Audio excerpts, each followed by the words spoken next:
May be seated. Good morning, everyone. We'll proceed with our next witness.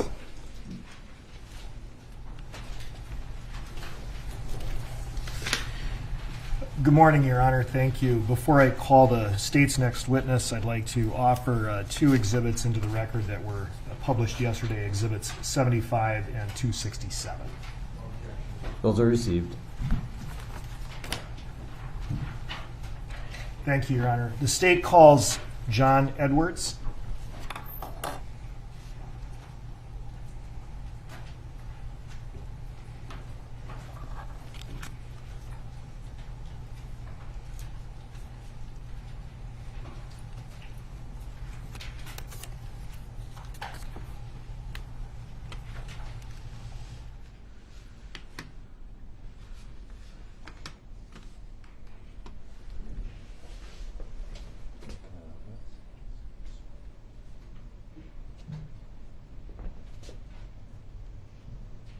Sir, just stand there for a second.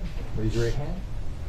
You swear or affirm under penalty of perjury that the testimony you're about to give will be the truth and nothing but the truth? Yes, sir.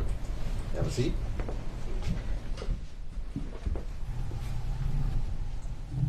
And if you wouldn't mind, we have been having witnesses remove their masks. If you're comfortable with that, we prefer that so we can hear you a little better. Absolutely. And if you could pull up a little bit to the microphone. Right. And start by stating your full name, spelling each of your names. My name is John Curtis Edwards, JON-CURTISEDWARDS. Mr. Thank you, Your Suchet. Honor. Good morning, sir. Good morning. Would you please tell the jury your occupation? Minneapolis Police Sergeant, How long have you held that position? 2007, so approximately 14 years. Not as a sergeant, but as a police officer for 14 years? Yes, sir. All right. So you started as a police officer in 2007. Did you start with the Minneapolis Police Department? I started as a cadet in the cadet program. All right. But that was your 2007. first job in law enforcement? Yes, sir. Right? Okay. You started as a cadet. Describe that experience, if you would. The cadet program is a curriculum designed for those who have graduated college from accredited college to undergo more criminal justice and law classes, as well as partake in skills, as well as various scenario-based simulations pertaining to law enforcement. It's a curriculum designed with the end goal of becoming post-certified by the Post Board. And the post is the Police Officer Standards and Training Board, is that right? Correct. Okay. And that's how you get your license to be a police officer in the state of Minnesota, correct? Correct. After obtaining that, you can be a officer, a licensed peace officer in the state of Minnesota. And you occasionally take... Sorry, you pull up just a little bit. Oh, yes. Not a That problem. doesn't move very well, unfortunately. All right. Thank you. All right. Do you occasionally take continuing education credits to keep your license current? Correct. You do that as part of in-service training, is that right? Correct. Okay. So after you graduated from the academy and became post-certified, what was your job duties? Upon graduating the academy, you are a new officer on FTO. What do you mean by FTO? Every new officer is assigned a FTO, which is a field training officer, and that is usually a veteran officer who you, for about 4 to 5 months, you're on rotation with a new or with a veteran officer as you learn the ropes. After you completed your field training, then did you become a patrol officer? Yes, sir.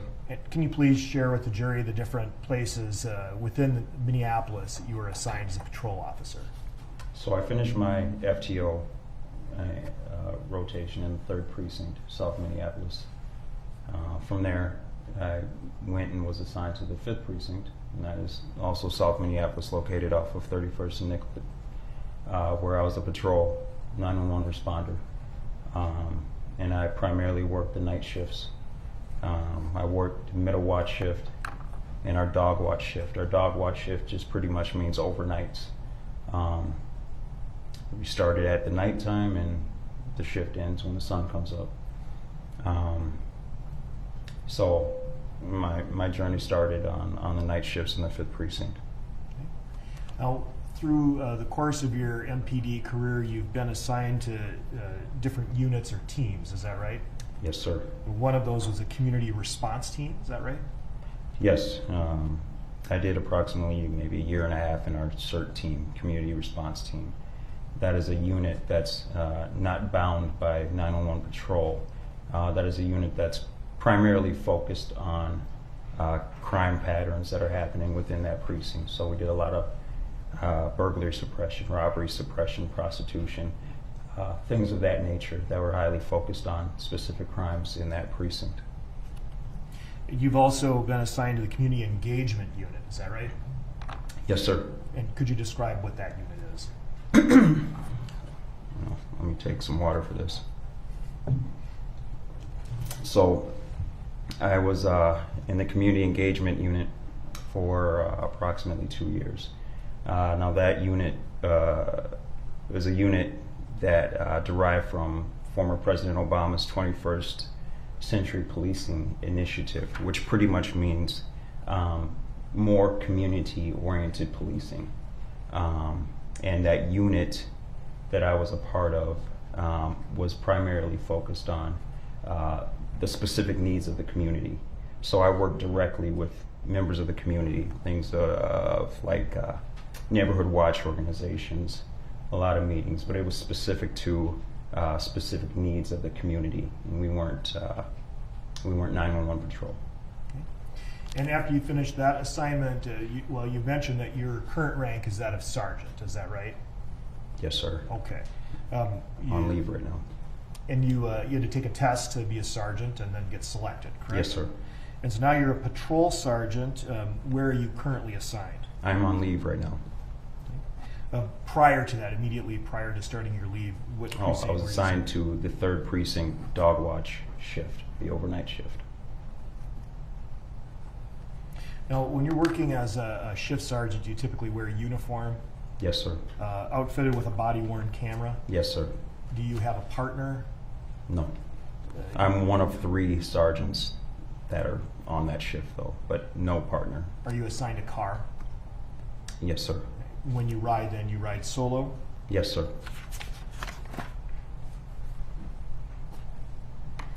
Now, you've, as a Minneapolis police officer, you've signed a certification that you're familiar with various Minneapolis Police Department policies, is that right? Yes, sir. And as part of that, in addition to all of the policies that have been introduced, we're just going to focus on that of critical incident response, all right? Now, when we, looking back to May 2020, you were supervising the dog watch shift. Were you working on May 25, 2020? Yes, sir, I was. Okay. And when do you recall beginning your shift? Like I said, I'm the dog watch shift. Our shift started at 20-30 hours, which is 8:30 p.m. And what's the first thing you do when you start the shift? First thing I do is conduct roll call with my officers. Describe what the roll call involves. Roll call is basically attendance, making sure all the there, everybody's there, accounted for, they're ready to work. It's a time where we pass along pertinent information about what has gone on during the day, or maybe what crime patterns and things to be aware of. And if the officers have anything that needs to be brought to the table, they can as well. Roll call concludes with me giving the officers their squad assignments and then sending them on their way so that they can start answering 911 calls. And do you typically receive information from the previous shifts that you can pass it along to the officers you're sending out in your shift? Sometimes, yeah. You're generally familiar with the officers that you personally supervise? Yes. And other officers within the 3rd precinct? Are you familiar with other officers in the 3rd precinct who are not necessarily on your specific shift? Oh, yes, yes. Are you familiar with an individual named Derek Chauvin? Not personally, but I do know who he is. Okay. Do you believe you'd recognize him if you saw him? Absolutely. Do you see him in the courtroom today? Yes. Would you please point to him and... Thank you. Your Honor, may the record reflect that the witness has identified the defendant? Any objection? Yeah, sorry. How do you know him? Like I said, I don't know him personally. We worked out of the same building, but we worked on different shifts. I wasn't his direct supervisor. Sort of a name and face recognition. Absolutely. Never socialized outside of work? No. Are you familiar with an officer named Tu Tao? Yes, I know who he is. Right. Is it the same nature, basically the same type of relationship as the defendant? Yes, we worked out of the same building, but we were on different shifts. And Thomas Lane? Yes. How would you describe your relationship with Thomas Lane? He was also on the mid-watch shift, but Thomas Lane did do a rotation when they were new on my shift, and I believe he was on my shift for about a month when he was, I think it was probably his 2nd month on the job. Have you ever interacted with him outside of a work setting? No, sir. And Alexander King? Him as well. Same relation. He and Officer Lane were both on my shift for approximately a month, and I believe that was also his 2nd month of being on the job. So I'd like That was to... while they were on their FTO rotation. They rotate between different shifts. Thank you. Yeah. I'd like to then bring you back to that roll call on the date of the question. Did you receive a telephone call around roll call time? I believe the phone call was shortly, just as roll call concluded, yes. And who was that phone call from? I received a phone call from Sergeant Pluger, who was the mid-watch sergeant. Do you recall what Sergeant Pluger, let me back up. Did Sergeant Pluger give you information that you relied upon to take further steps in your duties that night? Yes. Okay. What did Sergeant Pluger tell you? Sergeant Pluger informed me that he was at the hospital at that time, and he was with a male that he described may or may not live. Later on in the night, I found out that that male was Mr. Floyd. He said he was down there at the hospital. He asked me if I would be willing to respond to the incident location of 38th in Chicago because he was tied up at the hospital at the time.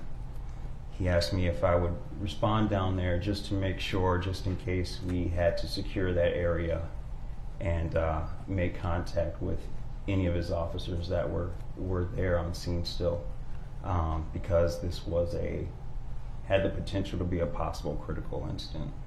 Can you describe then what you mean by critical incident? Usually an officer-involved incident where either the officer or somebody else has died, or an officer or somebody else has suffered great bodily harm that later led to death. And based on your knowledge of Minneapolis Police Department policy, what is supposed to happen if there is a critical incident with the crime scene and with the participants? A crime scene is supposed to be secured, which means locked down, and that is for the purpose to preserve any evidence that is there. The involved parties or the involved officers usually are chilling and awaiting escort sergeants so that they can be escorted to an interview room downtown. Appropriate notifications are made. IA homicide, if you will. The upper administration, the area is canvassed, which just means there's a designated amount of officers that are searching the area looking for any witnesses that can give a synopsis of what they saw. And then we wait for the investigators to get there, car 21, and pretty much wait for further information from some of the superiors. Do you take any steps with respect to body-worn cameras and ensuring that those are activated? Absolutely. What do you do? And ensure that everybody's body-worn cameras are active and running at all times. And in this specific case, did you take steps consistent with the procedures you just outlined? Yes, when I arrived on scene, yes. At this time, I'd like to publish Exhibit 1. After you got off the phone with Sergeant Kluger, did you go directly to 38th in Chicago? I told Sergeant Kluger that I didn't mind going down there. I just had to gather some of my things and then I'd head down there. So I believe I got down there to 38th in Chicago at about 9:35 p.m. is when I arrived there. Were you wearing your body-worn camera? Yes. And it was activated? Yes. Can you please describe the scene as you recall it when you arrived?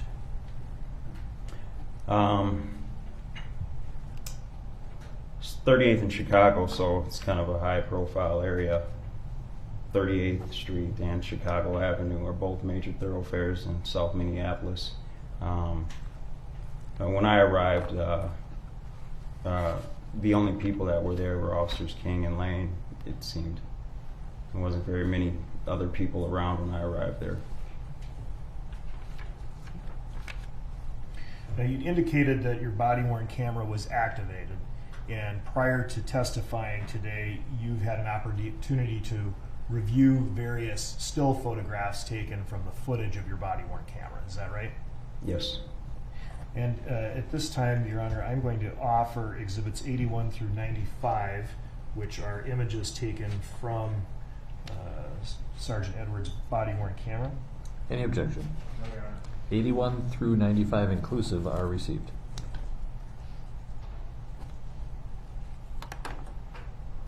You indicated that Officers King and Lane were at the scene when you arrived. I did. Publish Exhibit 81. Do you recognize the individuals in this photograph, Exhibit 81? I do. And who is this individual? It's Officer Lane. And this? It's Officer King.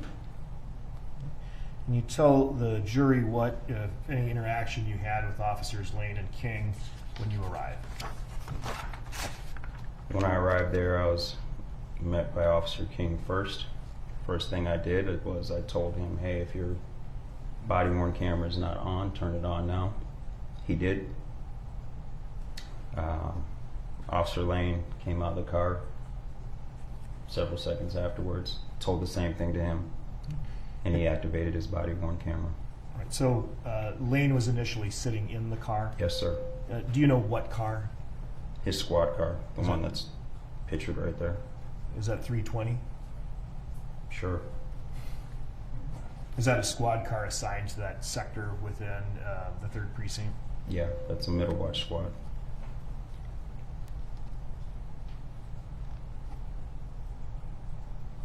After you instructed both officers to activate or make sure their body-worn camera was activated, did you tell them anything else they needed to do? Yes, I asked them where they had interaction with Mr. Floyd. They told me that they interacted with him on the sidewalk there by their squad car. They also told me they interacted with him on Chicago Avenue, right in front of the Cup Foods store. And based on those statements, then, did you direct them to place crime scene tape around the area to preserve the scene? Yes. So with that information, I was able to gather where the incident occurred, and then I instructed them to place crime scene tape around the area so that we could preserve any potential evidence that was there. First, I'm going to ask to publish Exhibit 82. All right, what do you see in this photograph? That appears to be Officer King putting up crime scene tape. And publish Exhibit 1. Do you have one of these up there, little stylus? Yeah. If you could use that to just roughly outline the area that will show where the crime scene tape was put up generally. Okay, so generally,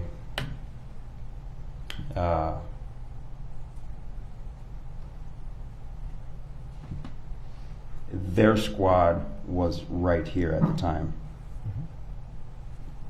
This is different. Their squad was here. Mr. Floyd's vehicle was right here. I had them encompass this whole area. So crime scene tape was around that whole intersection. It encompassed the entire intersection. At the time you were having them do this, were there any other officers in the area at the time, or was it just King and Lane? At that time, I believe it was myself, King, and Lane, but I had other officers from my shift responding to the area because I knew we were going to probably have to lock down that area. So you asked the other officers to Yes. arrive? That wasn't something that was arranged before? No, And the purpose I of- asked for additional officers. Let's try not to talk over each other. Oh, I'm sorry. No problem. No problem. All right.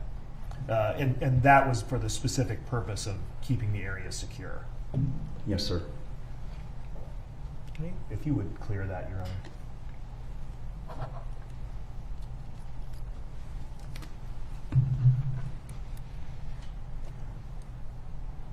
And at some point, did you learn that this, in fact, was a critical incident?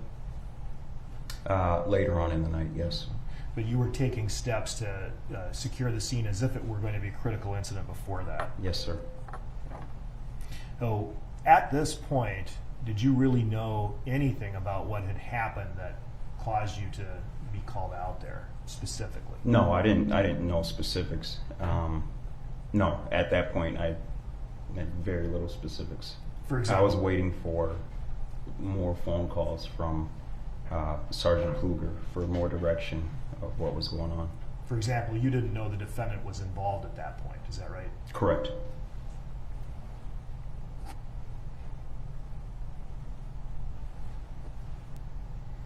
You had a brief interaction and conversation with King and Lane, is that right? Yes. Based then on what they told you, you took some additional steps. Were you able to then communicate with the other officers that you had directed to come to the scene to provide them direction? Yes. What did you ask the other officers to do? A number of the officers I asked to canvass the area. As I explained before, that just means pretty much go door to door, see if there's any potential witnesses that may have been there when the incident occurred, and obtain a synopsis of what they saw, and to get their name and information. It's just searching for any potential witnesses and getting their story. If we could publish Exhibit 83, another image from your body-worn camera, you see some of the other officers from your shift who you called to help you with the scene. Yes, sir. I'm going to ask you to just identify some of the folks in the picture. We'll start, of course, here. Who's that? It's Officer Lane, Right. And this individual? Officer Nerling, Okay. And this person? it's Officer Cape, This person? Officer Oaks, And this person? and Officer Areola. And Officer Areola was a fairly new officer at the time? Yes, sir.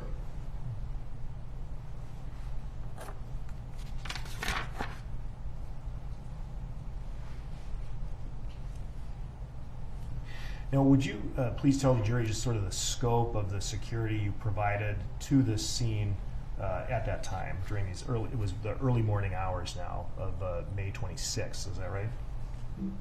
Yes, sir. What did you do?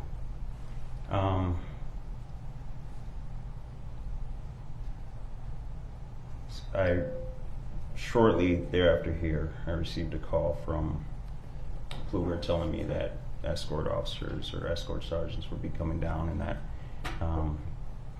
he was still downtown or at the hospital. I had been notified, and appropriate people in administration had been notified, and he just requested that the scene just remained secure. So, in answer to your question, we my guys and I just remained there for scene security to ensure that no vehicle or pedestrian traffic entered the crime scene and contaminated our scene. You made sure no one came in to that roped off area. Yes. Did you take any steps with respect to the business cup foods? Yes. What did you do? Sergeant Kluger asked me if I was able to make contact with the manager, and if so, speak with him, which I did. How many officers at any given time were used to secure this scene? I believe that night I only had about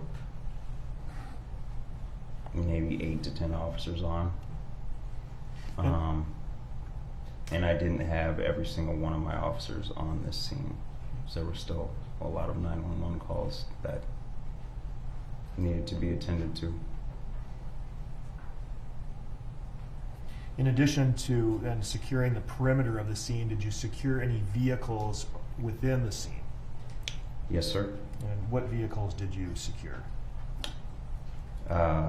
Officers King and Lane squad, as well as Mr. Floyd's vehicle that was parked ahead of theirs.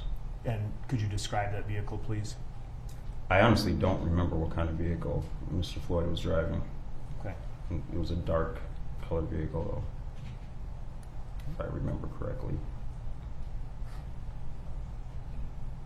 Did you keep officers King and Lane out of the squad 320? Yes, I did. And I told them to leave their belongings inside the squad car. At this time, I'd like to publish Exhibit 84. So Exhibit 84, then, for the record, is a photo from your body-worn camera taken at 21:50 and 17 seconds. Is that right? Yes. And we see both King and Lane in the photo, correct? Yes. All right. And is this where you had the initial interaction with them, where you asked them to get out of the vehicle so you could secure it? That is. And they complied with it? They did. Did you see anyone, including them, take anything out of the vehicle? No. Was the vehicle running, or had it been stopped? It was running. What did you do since it was running? I told them to get out of the car. They got out of the car. And did you, at any point, stop the vehicle from running? That wasn't until the BCA showed up, and I believe it was Special Agent Mike Phil told me that they were going to take custody of the squad and Mr. Floyd's vehicle. We noticed the squad car, was still running, so he instructed me to power it down. You'd also mentioned something about a canvass. Did you at some point instruct officers to do a canvass of the area for possible witnesses? Yes, I explained that, yes. Mm-hmm.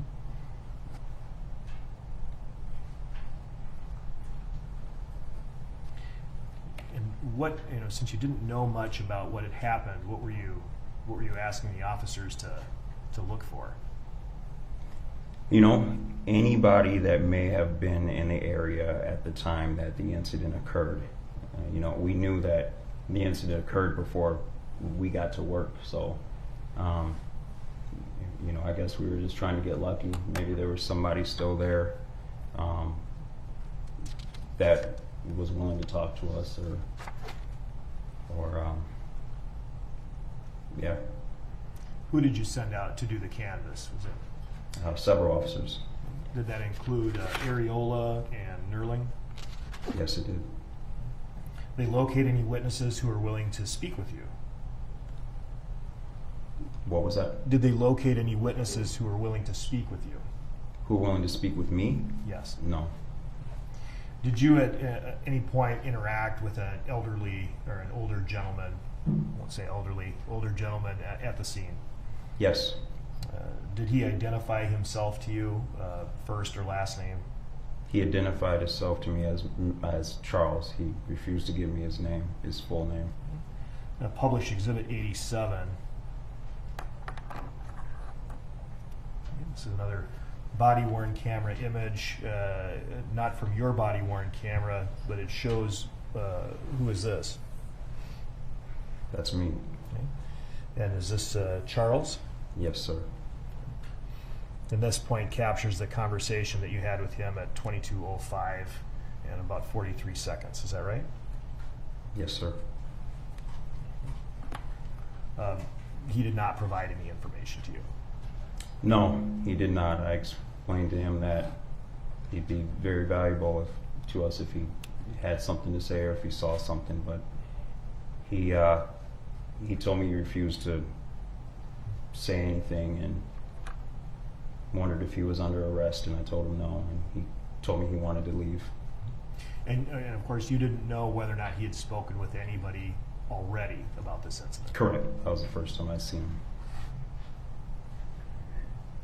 Did you ask King and Lane to participate in the canvass? No, I don't believe I did. No. What did you ask them to do? I asked them to chill out because later on I knew from Sergeant Kluger that he had a couple of escort sergeants coming down to transport them to interview room 100. Publish Exhibit 85.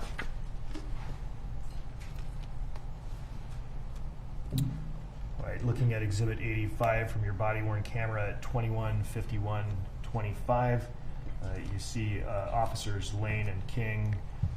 Were they standing where you told them to stand, waiting where you told them to wait? Correct. And at this time, you instructed them to keep their body-worn cameras activated. Is that right? Correct. Do you recall speaking with any other potential witnesses while you were at the scene? No, I don't. Do you recall entering Cup Foods? Yes. Yes. Speak with anybody at Cup Foods? Yes.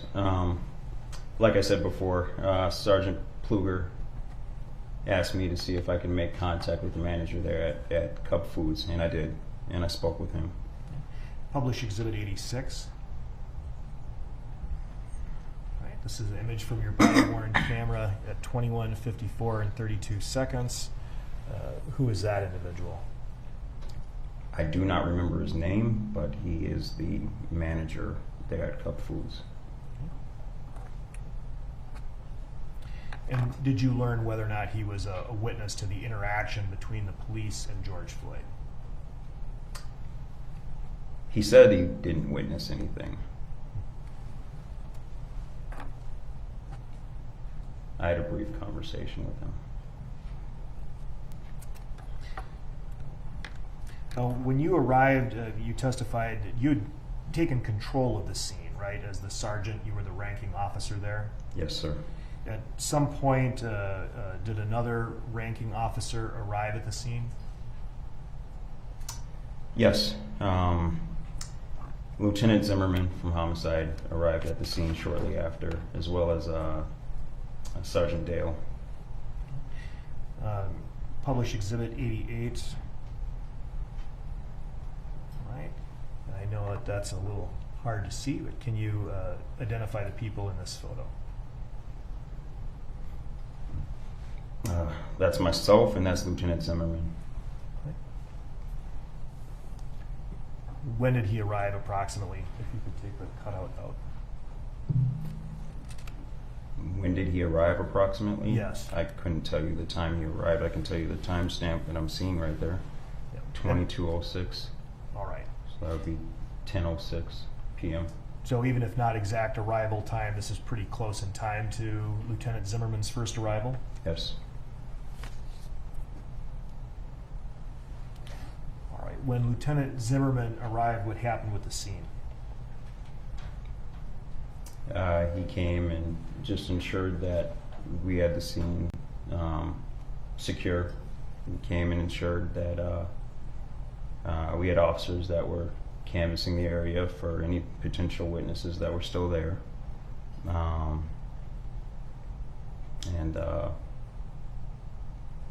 Yeah. Did you see Lieutenant Zimmerman interact with either the involved officers, Lane or King? I don't recall seeing him interact with Lane or King. Did you Might have. impart to Lieutenant Zimmerman any information that you had, gathered about the scene or potential witnesses to that point? Can you ask that question again? Sure. Did you tell Lieutenant Zimmerman what you did up to that point to get him kind of caught up on the scene and the witnesses and what steps had been taken? Oh, yes. All right. Did he direct you to take any further steps now he's a lieutenant, so I suppose? More canvassing of the area, and also he wanted more officers there at the scene. Did he confirm that the scene itself was secured Yes. and that the squad was secured, 320, Yes. and that Mr. Floyd's vehicle was secured? Yes.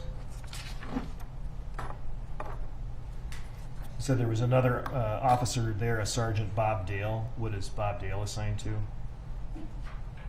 He was there. He came with Lieutenant Zimmerman. Bob Dale's from homicide, is that right? I believe so. And then with this being a critical incident, this was going to be handed over to the Bureau of Criminal Apprehension, correct? Well, at that point, we still didn't know if this was indeed a critical incident, but I was going under the assumption that it was, it's better safe to go that way than not. And because of that, there were some steps taken to ensure that when this was handed off, it would be handed off in a manner that it could be taken over with smoothly, correct? Yes. So it was, did either Dale or Zimmerman make a suggestion to you about having a crime scene log? Yes. All right. What did they ask for? They just asked if a crime scene log had been started, and I tasked Officer Areola with that task. Crime scene log is just a log of names of officers and personnel that entered the crime scene.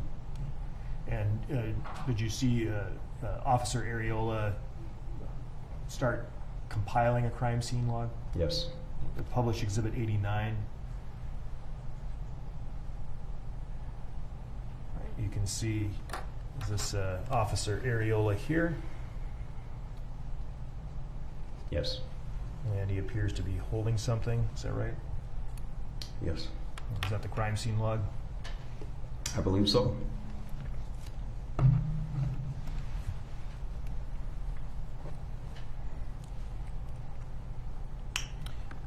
So as you testified, at some point you learned that Mr. Floyd had died, correct? Yes. And do you recall how you received that information? It was later on in the night, Sergeant Dale actually informed me that Mr. Floyd had passed away. Was that pretty shortly after Dale and Zimmerman had arrived? Yeah. Yes. About 10:13 p.m., is that right? It was sometime after Sergeant Dale and Lieutenant Zimmerman arrived. And after that point, were there arrangements made for transport officers to bring Lane and King to City Hall pursuant to critical incident protocol? There were. Did you watch that happen? Yes. Officers Walitsky and Officer Ashoff responded to the scene, and they were Officer King and Officer Lane's transport sergeants. Published Exhibit 90. There's additional body-worn camera footage. Do you see Officer or Sergeant Ashoff in this photo? Yes. Would you take your stylus and draw a circle? And Waletsky?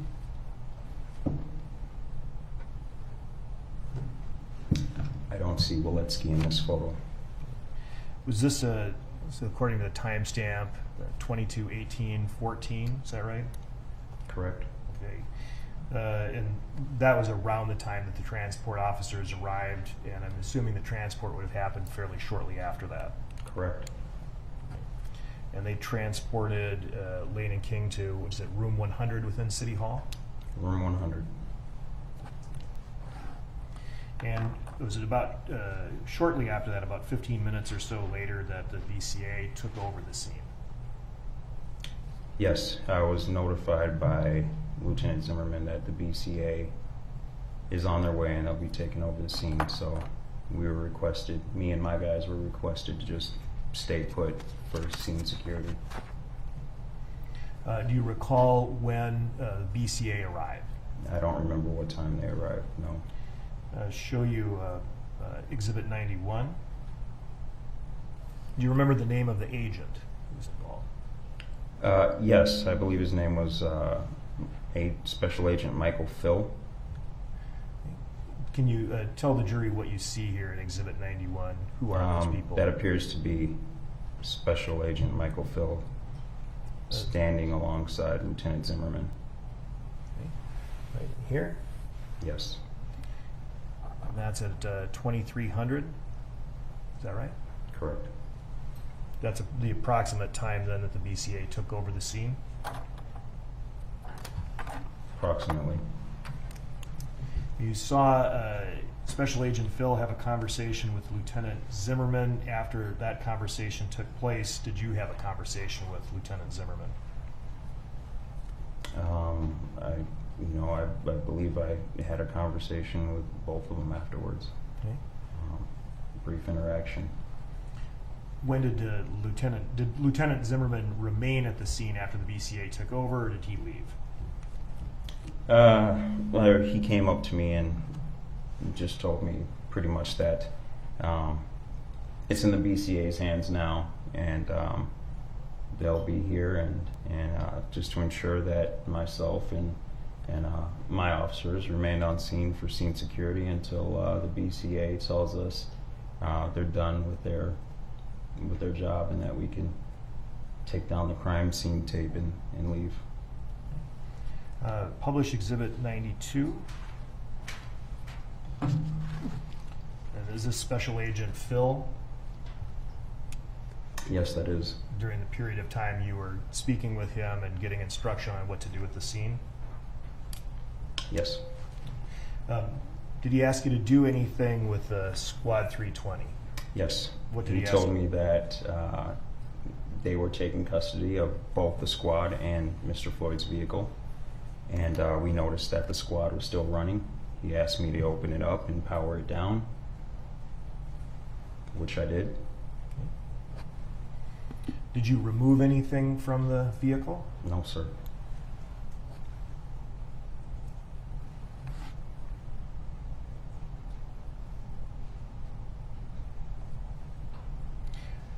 Now, at this point, the BCA has the scene, and you're no longer taking any investigative steps or collecting evidence. Is that right? Correct. But did you make observations of other officers doing those things, watching the BCA, Such as? such as anything with the vehicle? No. No. Did I you didn't see anybody doing anything with the vehicles. Any other officer, if that's what you're asking. Did you see other officers taking photographs, looking at the vehicle? No, sir. Did you see any forensic scientists or people you recognize to be forensic scientists come onto the scene? Just the team of people that Special Agent Michael Phil had with him. And those There were were the several BCA people there. those were the folks who were allowed in the scene. Is that right? Yes.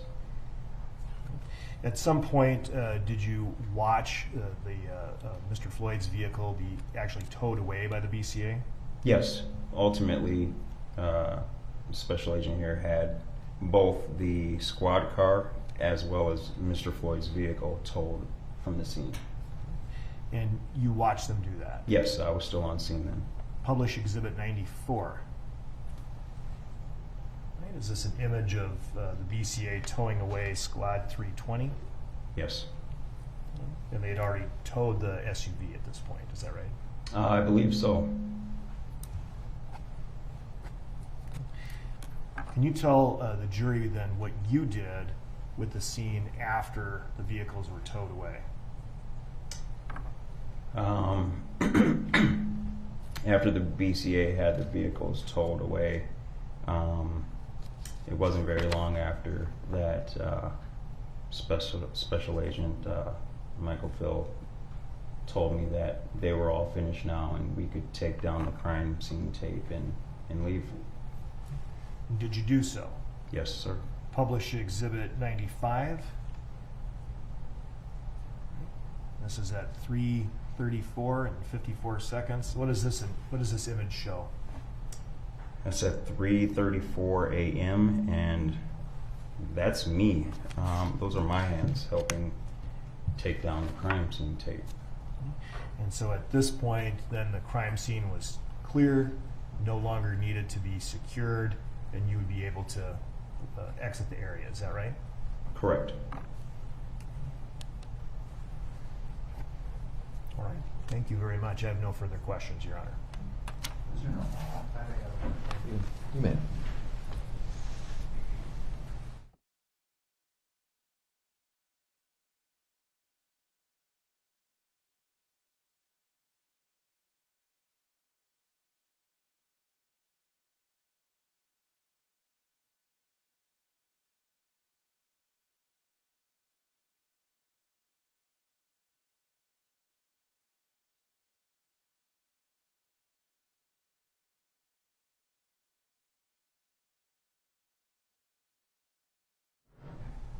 I have no questions for the jury. Thank you. Thank you, Sergeant. You may step down. Thank you. All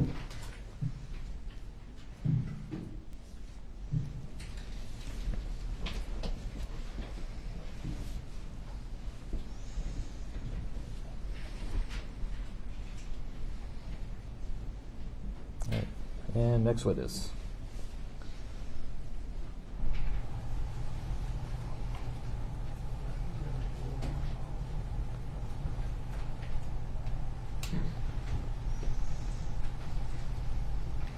Your Honor, the state would call Lieutenant Zimmerman to the stand.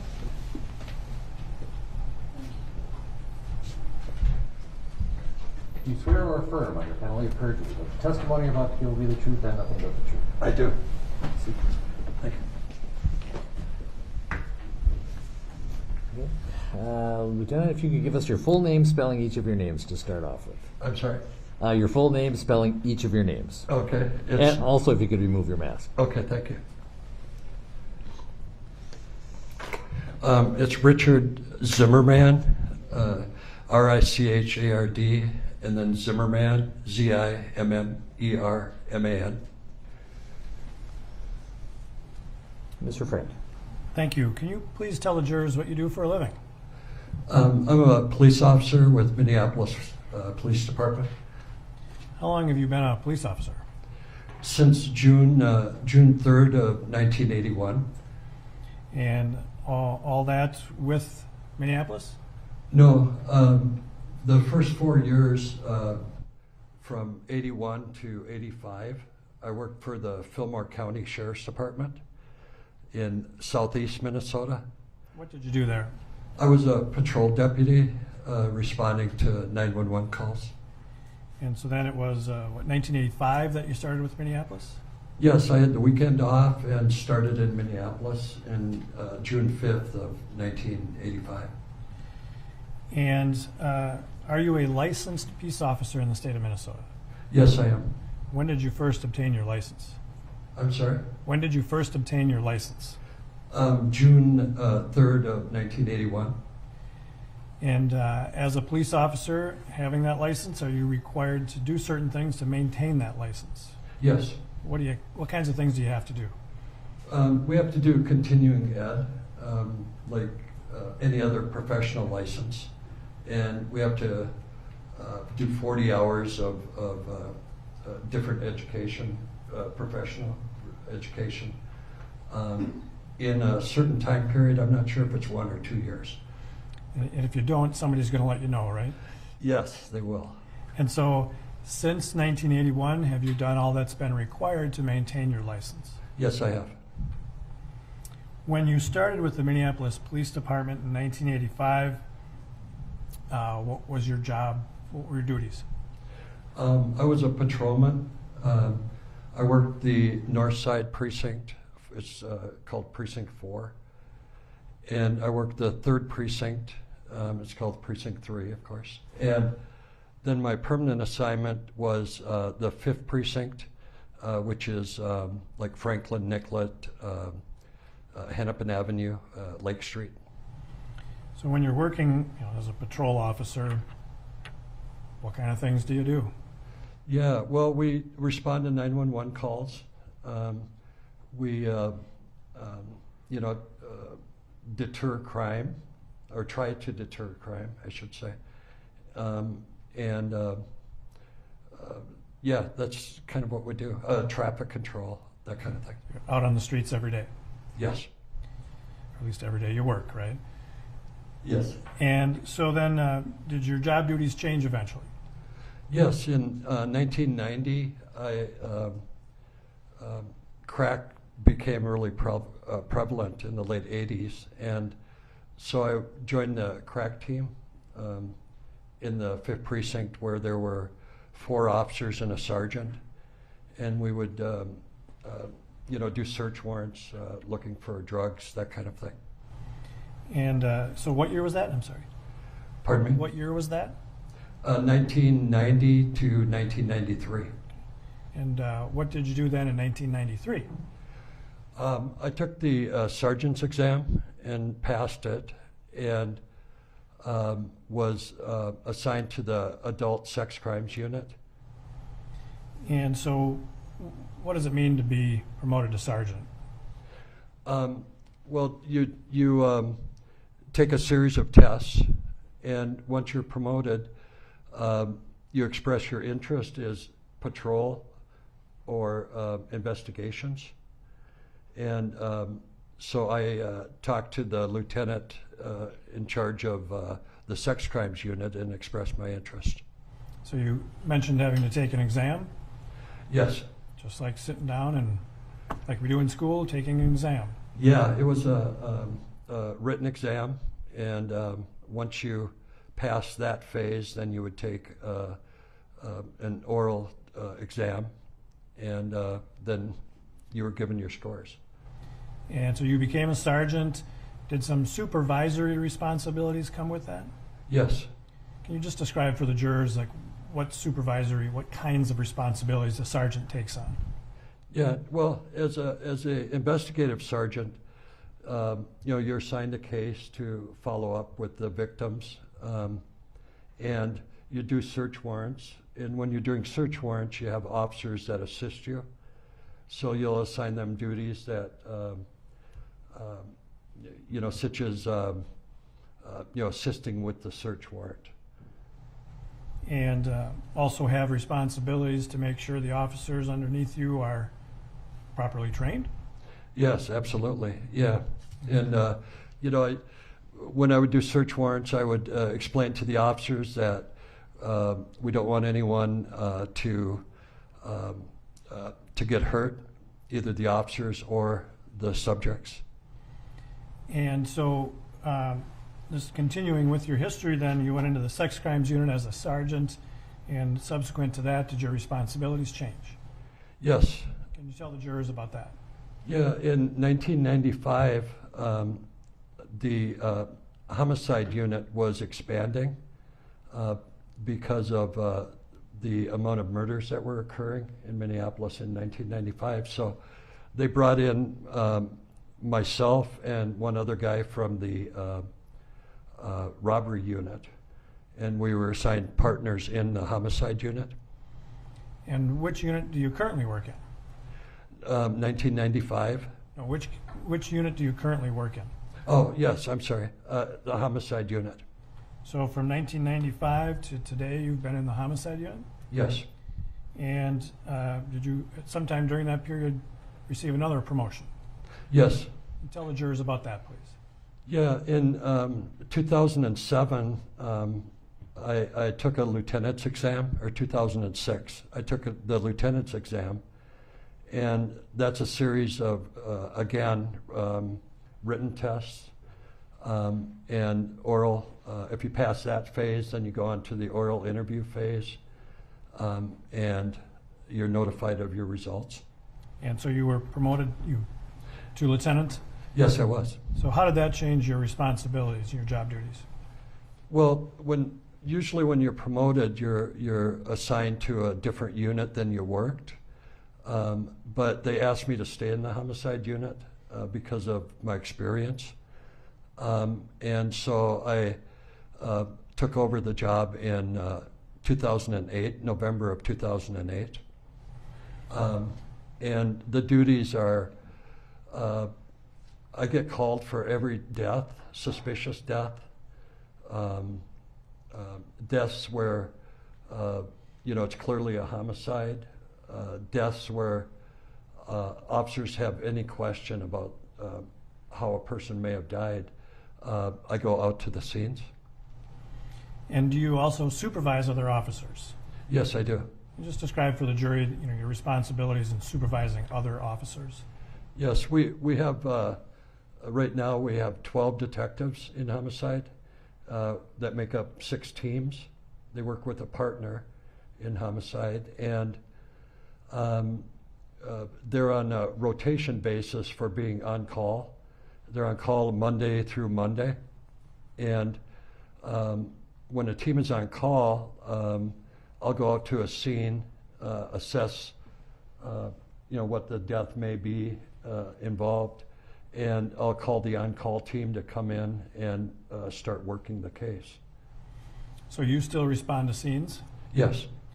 But you also supervise the work of the investigators? Yes.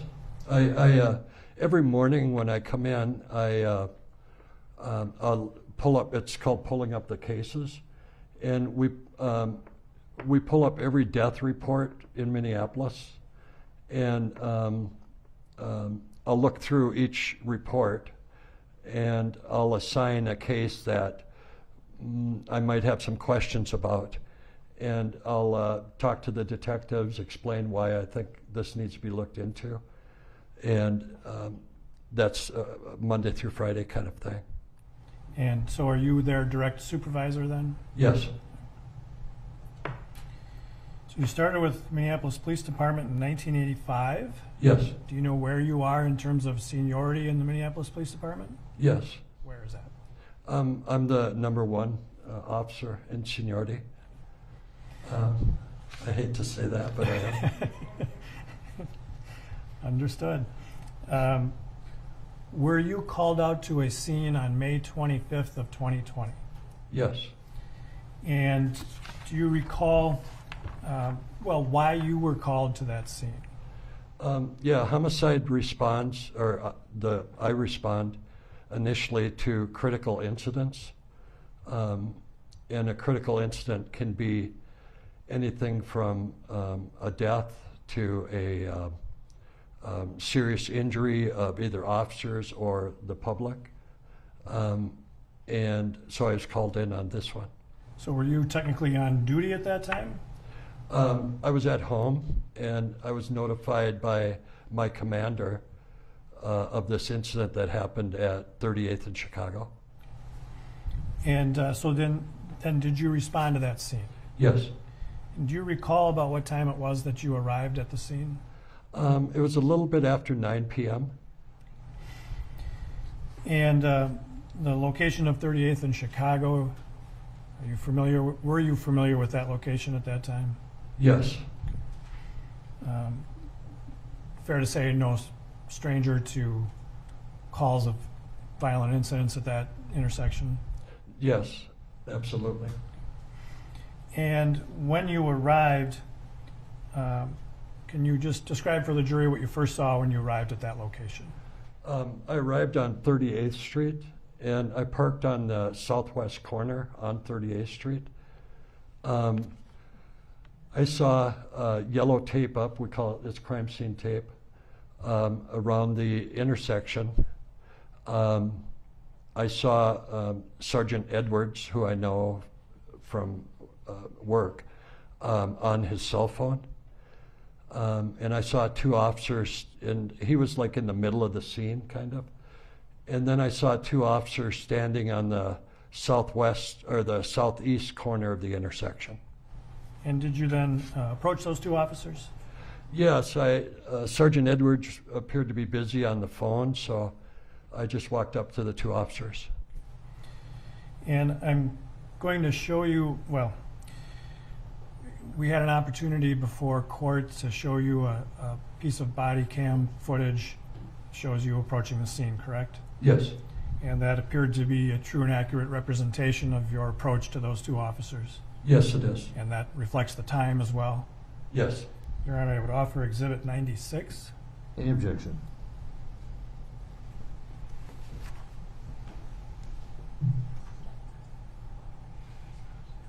No objection. 96 is received. Then we'll publish 96.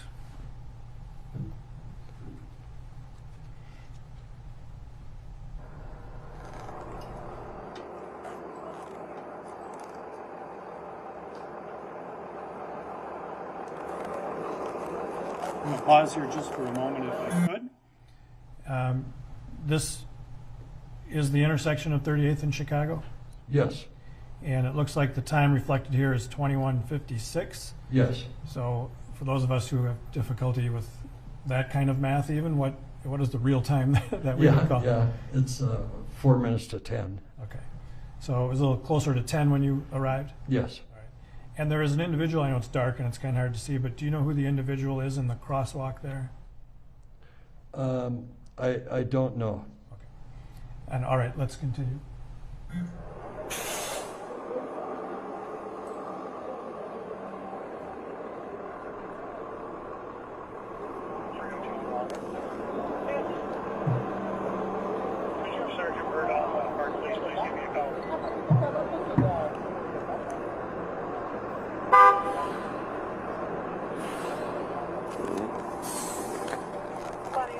There's the rain.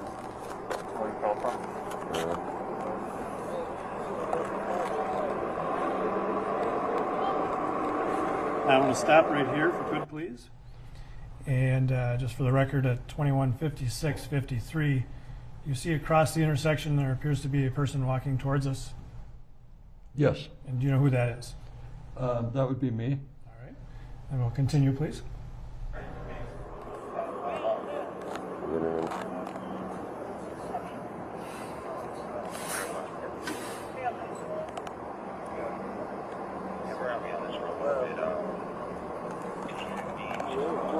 I'll give these call back for you.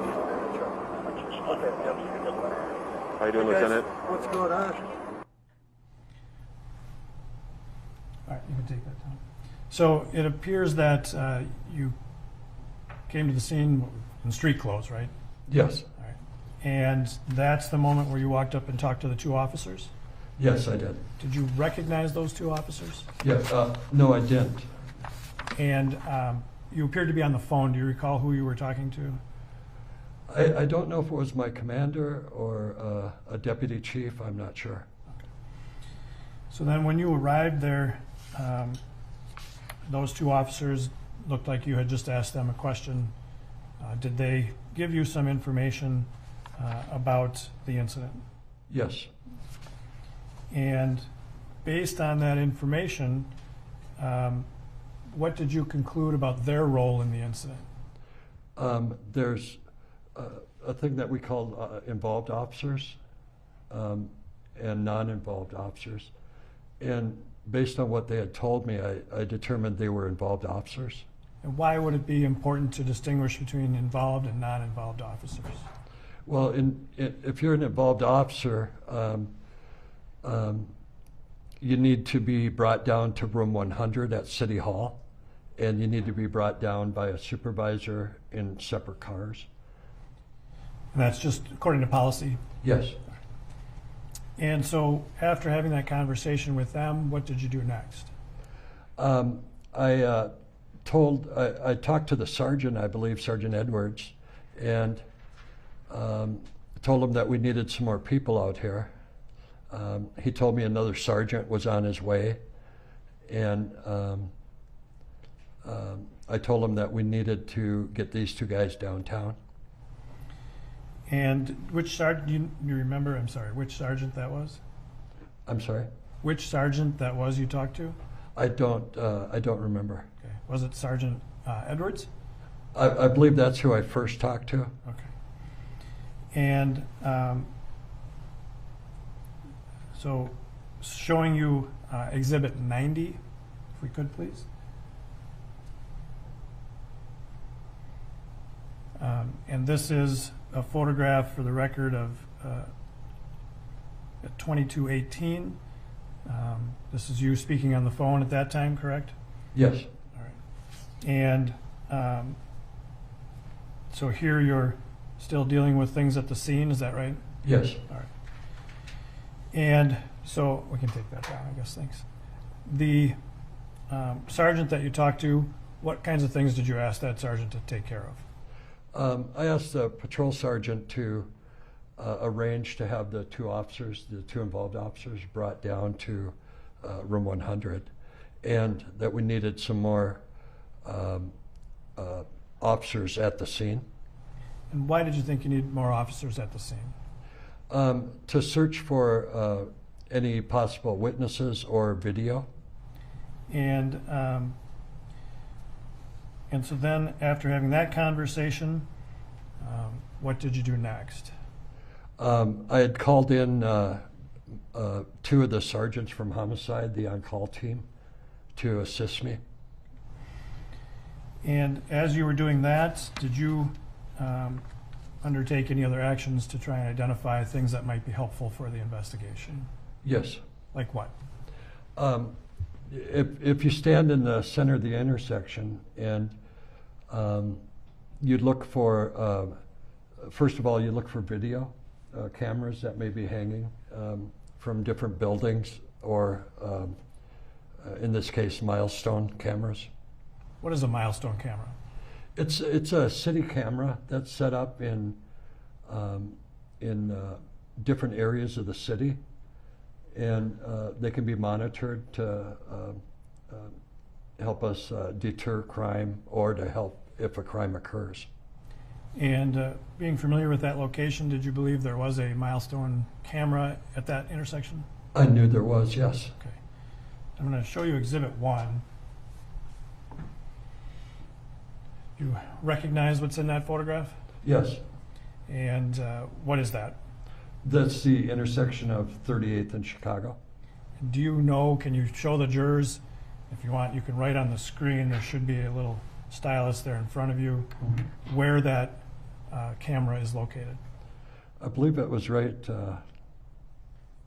here. Okay. And how is it mounted, or where is it mounted?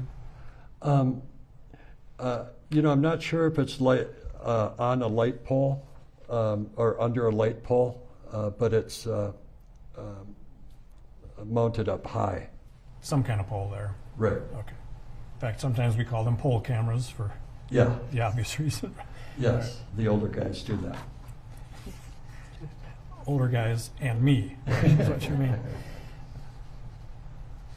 When you were at the scene, did you learn more about the condition of Mr. Floyd, the subject? I did. Could you recall when, in your time there, you learned about that? It was after Sergeant Dale arrived. And so, Sergeant Dale, one of the sergeants you called in to assist? Yes, Sergeant Bob Dale is one of the homicide teams that I called in. And so this was after you had arranged the transport officers? Yes. And what did you learn about his condition? That Mr. Floyd had died. And were some decisions made about what would become of this investigation based on information? Yes. And what was decided?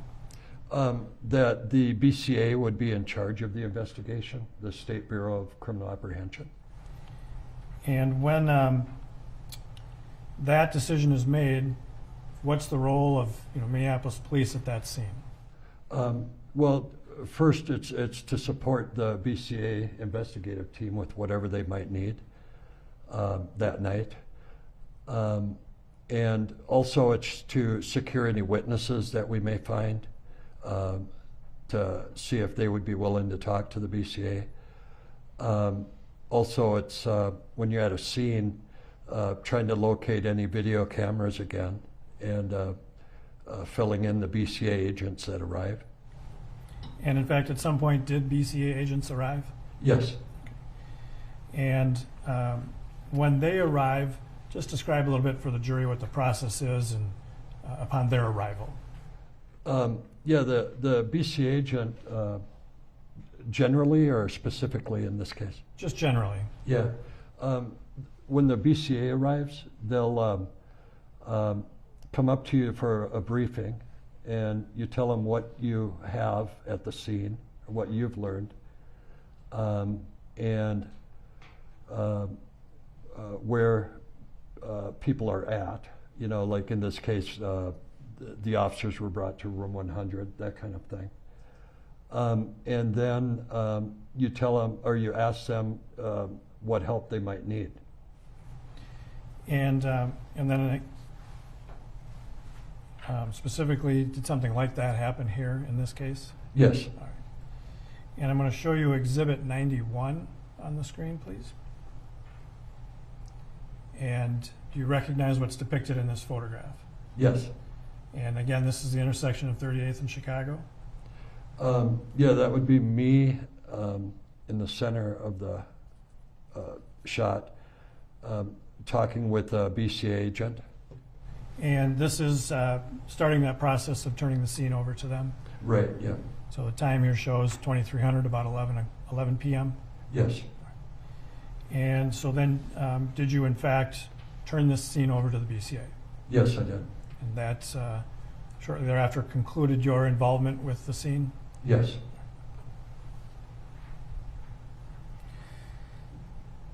You talked earlier about the training you need to do to maintain your peace officer's license, correct? Yes.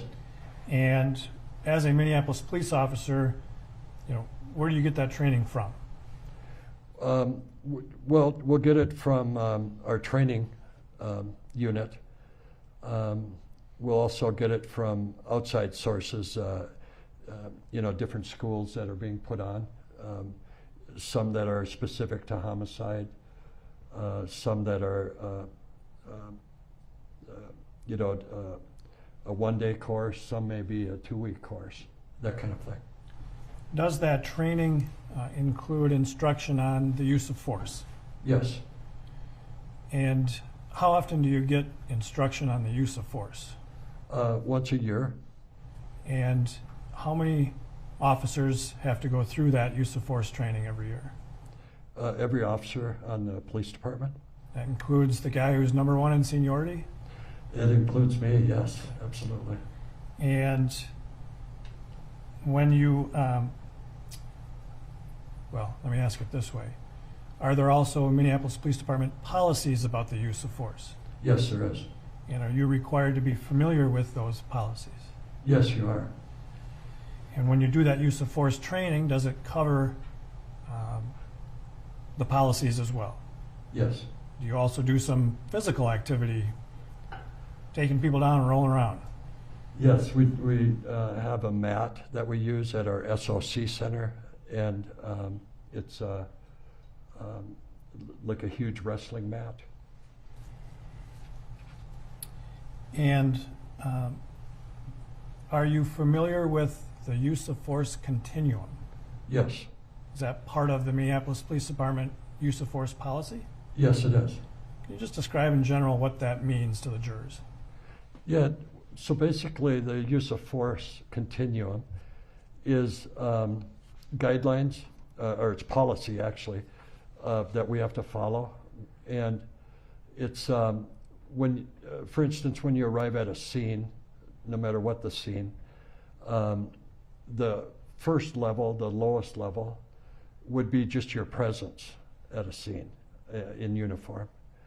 The next step up may be your verbal skills that you've learned to help diffuse a situation or learn information about whatever the situation is. The next step would be like a soft technique, escorting the person by their arm,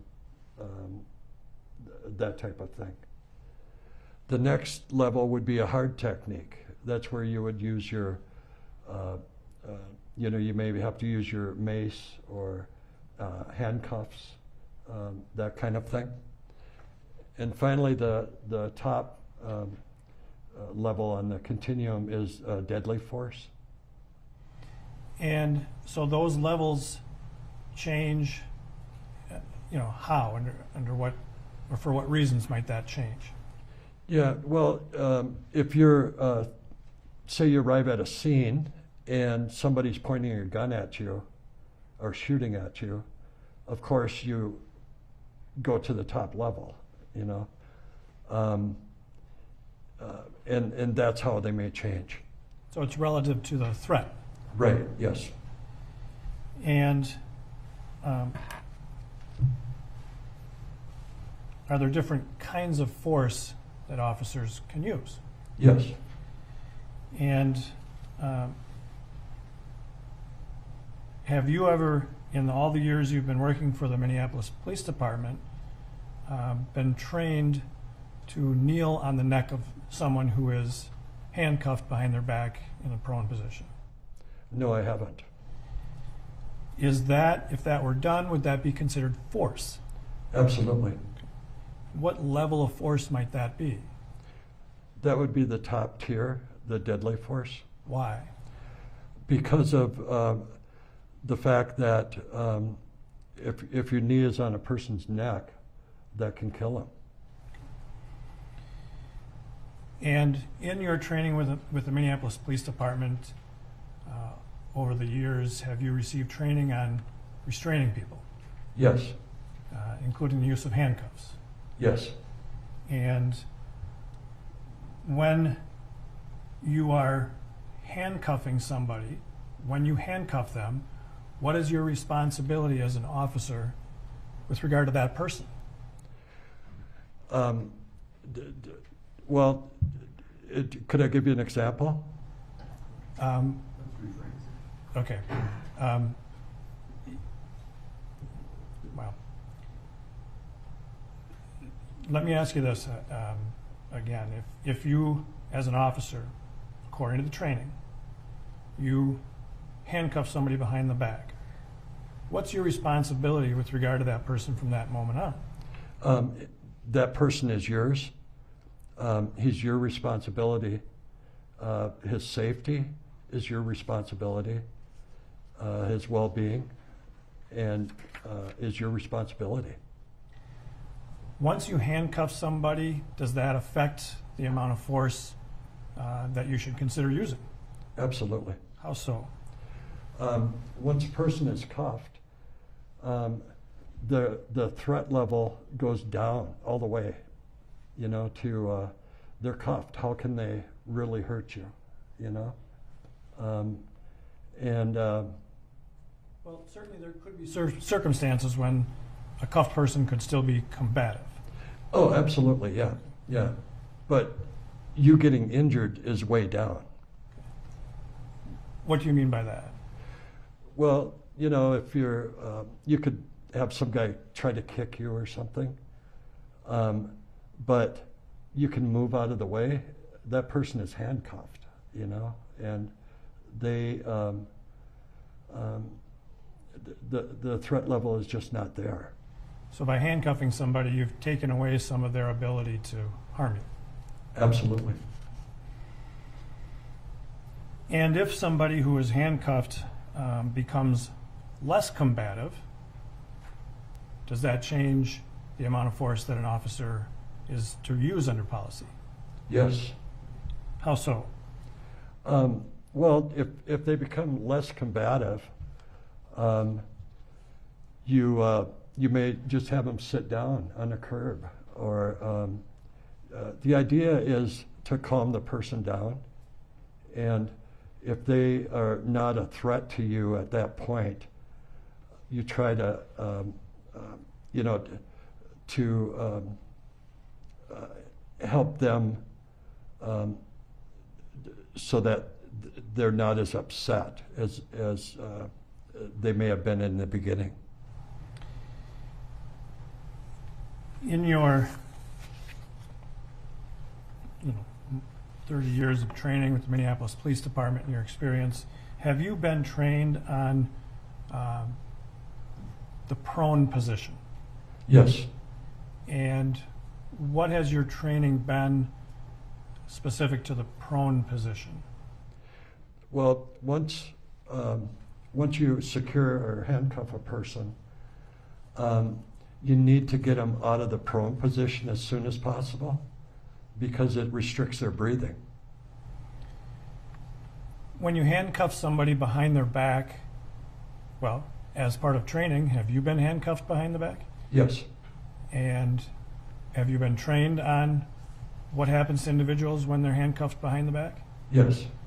So when somebody is handcuffed behind their back, how does it affect them physically? It stretches the muscles back through your chest, and it makes it more difficult to breathe. If you put somebody in the prone position, well, is it well known, this danger of putting somebody in the prone position? Sustained. How long have you had training on the dangers of the prone position as part of a Minneapolis police officer? Since 1985. And is it part of your training regularly to learn about keeping somebody in the prone position? Yes. And what has the training been with regard to the prone position? Once a person is cuffed, you need to turn them on their side or have them sit up. You need to get them off their chest. Why? Because of the, as I mentioned earlier, your muscles are pulling back when you're handcuffed. And if you're laying on your chest, that's constricting your breathing even more.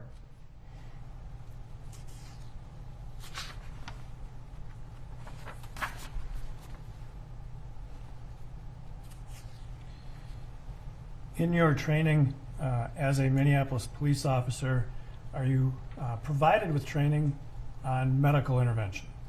Yes. I assume you're not, taught to be paramedics, but you receive some level of training. Yeah, we're first responders, I think, is what our category would be. Does that include doing what we think of as CPR, chest compressions? Yes. And how often is that part of your training? CPR, it's like every other year or so. And as part of your training within the Minneapolis Police Department policies, is there an obligation to provide medical intervention when necessary? Absolutely.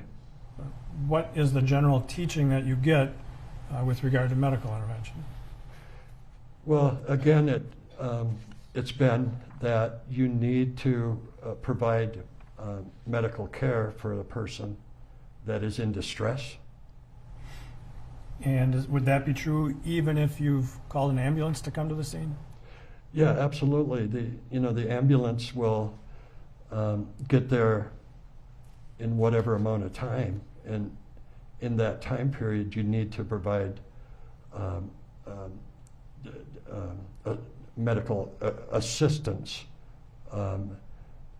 before they arrive.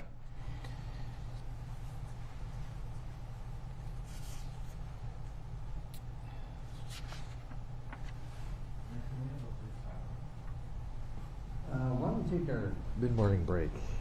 Members of the jury will take our 20-minute mid-morning break. The attorneys and I will deal with the issue while you're off break. And Lieutenant, you may step down if you wish.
Just a reminder, you're still under oath.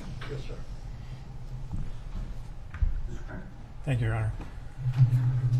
Lieutenant Zimmerman, I want to draw your attention back to the incident on May 25th of 2020. Yes. Earlier, you told the jurors about being at the scene, finishing your work there. The next day, did you have an opportunity to review some video of that incident? Yes. And do you recall what that video, where you saw it? Yes. And was it we've been calling the Darnella Frazier video? Yes. Did you watch that video in its entirety? Yes, I did. And since then, have you had an opportunity to watch other video of the incident? Yes. And specifically, have you watched body-worn camera video of the incident from the involved officers? Yes. And based on that and your years of training and experience with the Minneapolis Police Department, you saw then Officer Chauvin with his knee on Mr. Floyd's neck, correct? Yes. Would you call what you saw there a use of force? Yes. And did that use of force continue until the ambulance arrived? Yes, it did. Was there any change in the level of force being used until the ambulance arrived? No. And what do you think about that use of force during that time period? I'm sorry? What do you think about that use of force during that time period? A little vague. Could you limit it to the time frame? Right. Okay. So, based on your review of the body-worn camera videos of the incident, Yes. and directing your attention to that moment when Mr. Floyd is placed on the ground, Yes.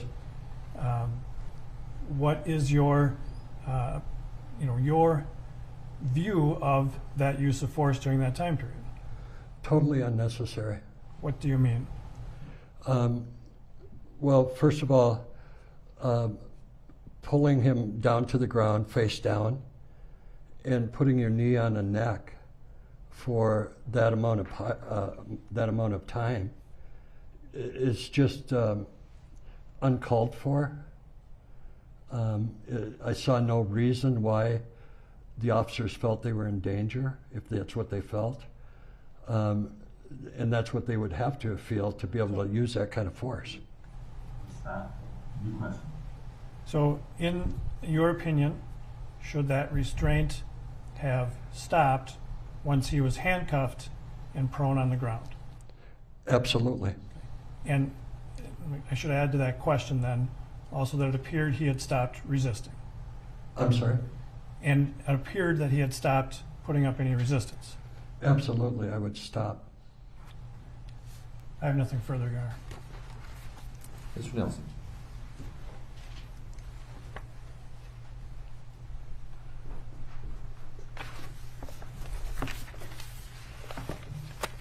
I may just have a moment, Your Honor.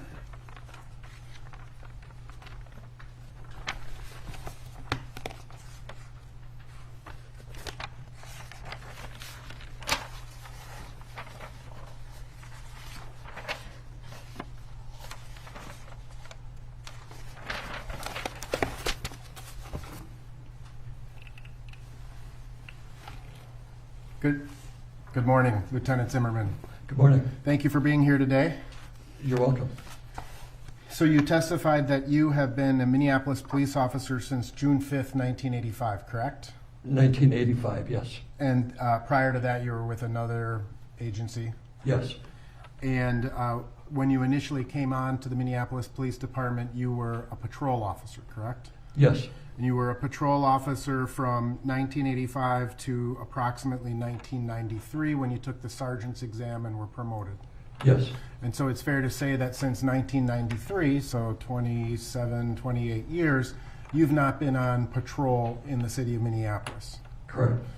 Your assignments have been investigative in nature, correct? Yes. And generally speaking, an investigative role is more of a follow-up type role, right? Yes. So an incident occurs on the street, It gets assigned to a detective, and then your job is to investigate the circumstances of that incident, right? Yes. And so it's fair to say that since 1993, you've not, other than perhaps for ceremonial reasons, you've not worn a uniform on a daily basis. Well, I don't know if I would call it ceremonial. Well, I had to wear a uniform. You have to wear a uniform from time to time, but your daily role is as a clothed police officer, correct? Yes. And you're not out patrolling the streets, making arrests, things of that nature. No. All right. And it's fair to say then that your experience with the use of force of late has been primarily through training. Through what? Your training. Yes. All right. Meaning you're not out actively, other than perhaps arresting a homicide suspect, you're not out actively patrolling and arresting people for less serious offenses. No. Right. And so you describe the use of force continuum as including mere presence being a type of the use of force, right? Yes. And so when you arrive on scene as a lieutenant in the homicide unit, that is a use of force, right? If people know I'm a lieutenant, yes. Or if they know you're a police officer, perhaps. Right. And then you described like soft techniques like escort holds, things of that nature, right? Yes. And I'm assuming that in the last, since 1993, and you were promoted to sergeant, you've handcuffed some people in that time frame. I have. Right. When's the last time you got in a physical fight with a person? About in 2018. Okay, so it's been a couple of years since you've been in a physical fight with a person? Yes. All right. And so you would agree that the use of force as an investigator is, or the higher levels of force as an investigator, is less likely than a patrol officer. I'm sorry, I don't understand your question. I'll rephrase it. The frequency with which you have to use higher levels of force as an investigator doesn't happen all that often, right? Correct. And so your experience generally as a use of force or involving the use of force is primarily in this annual what's called defensive tactics training, right? Yes. And the defensive tactics training is one of the requirements you need to use or to complete in order to maintain your license as a police officer, right? Yes. And you would agree that, or I'm presuming that since 1985 until the present day, tactics have changed as a police officer. Some tactics have changed, yes. Right. And it's fair to say that you are not a trainer in the Minneapolis Police Academy relevant to the use of force, correct? That's correct, yes. You do not teach other police officers defensive tactics. No, I don't.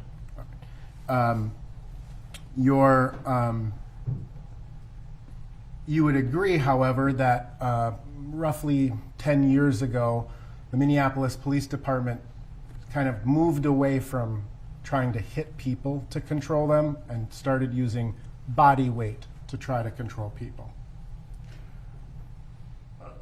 I don't think I would agree with that. Okay, so you think that, I mean, within the arsenal, so to speak, of a police officer, it's as common to punch or strike someone in the use of force as it is to just use what are called takedown moves or body weight pins. Yes. Okay, and that's been throughout your entirety of your career? Yes. Okay, and so, and you're basing that again on your experience as just going through the defensive tactics requirements. Right. All right. And again, as a lieutenant and the #1 senior officer in the Minneapolis Police Department, I'm presuming that your understanding of the use of force involves the Minneapolis Police Department policies on the use of force, right? Yes. And the Minneapolis Police Department policies are designed, at least based on your understanding, to address the legal requirements for the use of force. Yes. And so there are factors, correct, to determine whether or not a use of force is proportional, reasonable, things of that nature, right? Correct. And what we look at in any particular case is the totality of the circumstances. Agreed? Yes. So there's lots of different information that a police officer has to use in order to determine the level of force to be used under which circumstances. Yes. Agreed? Yes. Now, in terms of the Minneapolis Police Department, are you familiar with the Minneapolis Police Department's critical thinking or critical decision-making model? Yes. And you would agree, I'm assuming again, based on a long career, that an officer is constantly taking in new information, and that information will affect the decisions he or she makes, right? That's correct. And would you also agree that the training that you received initially as a police officer is probably a lot different than the academy now? Yes. Obviously, the available tools that officers have are a lot different today than they were in 85, 90, 95. Yes. Body Cameras, they didn't exist when you first became a police officer. That's correct. Tasers were not a thing either, right? No. You carried a gun and some handcuffs and kind of old school cop, right? Yes. Now, in terms of the decision making of a police officer, would you agree that there are certain pieces of information that officer has that affect his or her decisions on the use of force? Yes. And some of that information is very immediate, kind of low-level information. Agreed? Yes. So, for example, what just happened with this controlled substance? Or is he sober? Yes. Right? That's the officer's experience in any situation, right? Right. Vicinity, correct? Yes. So you're going to assess, are there people watching? Responsibility as a police officer for your partners who may be close to you, right? Yeah. The area, right? Yes. And so scene security is kind of, in turn, you were asked a series of questions about your, an officer's medical responsibilities. I'm sorry? You were asked a series of questions about your medical training and an officer's medical, what they're supposed to do. Right, yeah. Yeah. Yeah. And even in the assessment of a medical emergency, there are many factors that come into that assessment, correct? That's correct. You're a first responder. Yes.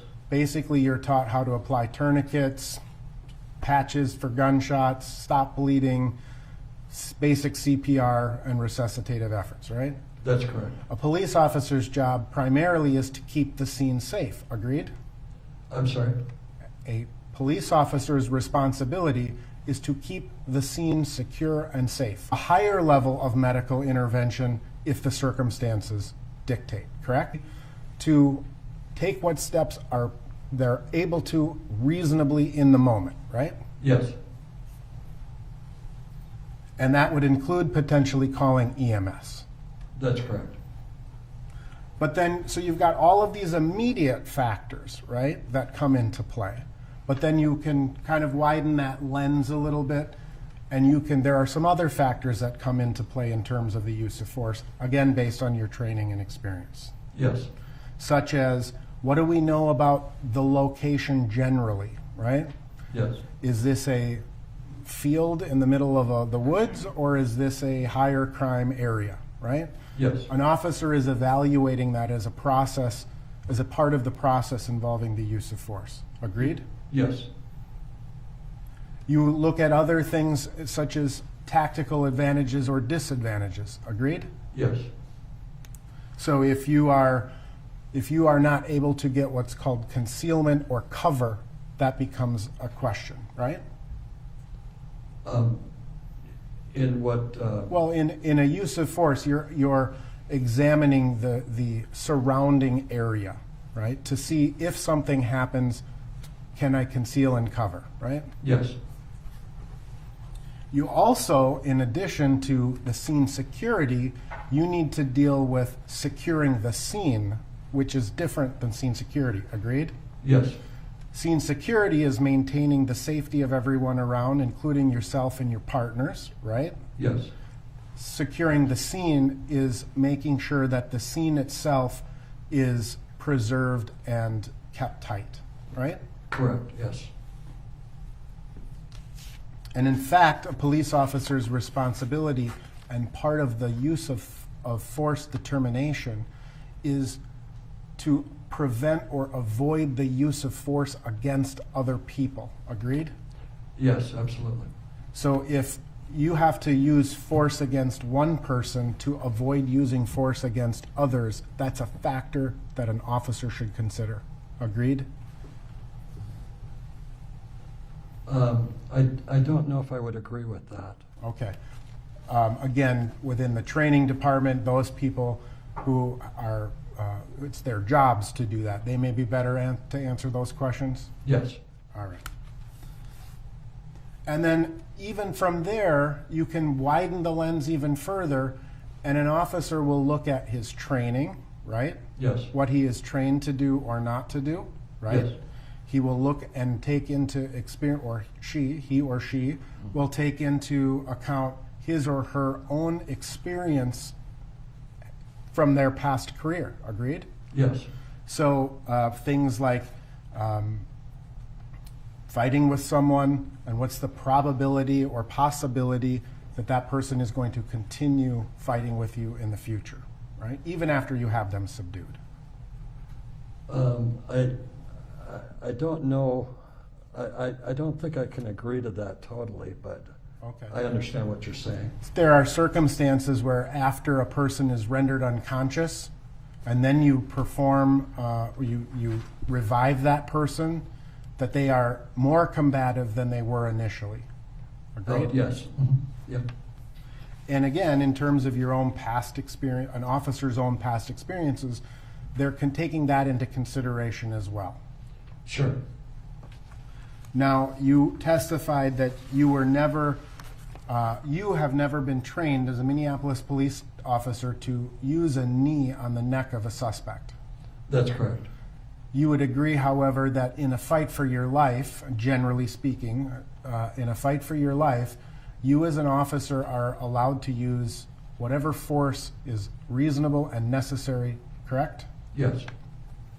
And that can even involve improvisation, agreed? Yes. Minneapolis Police Department policy allows a police officer to use whatever means are available to him to protect himself and others, right? Yes. So if there's a paint can sitting on the table and someone is attacking, you can use that paint can as a weapon. Yes.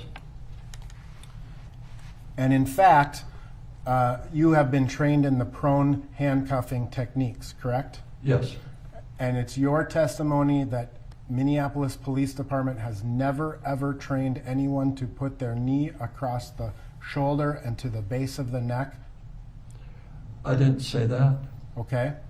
So you would agree then that pursuant to Minneapolis Police Department training, when a suspect is arrested and in the process of being handcuffed or being restrained, it would be consistent with the Minneapolis Police Department training you've received to place your knee across the shoulder to the base of the neck.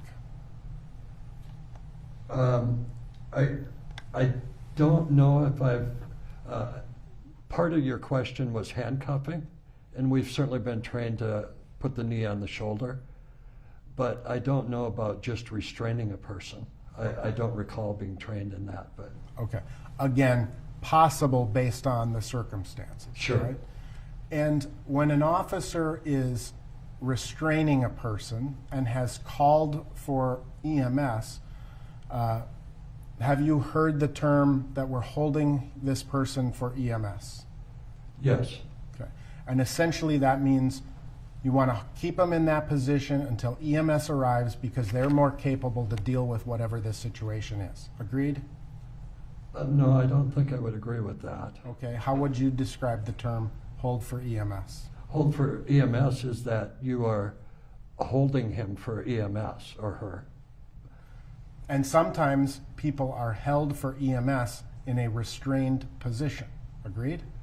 Yes, sometimes, yeah.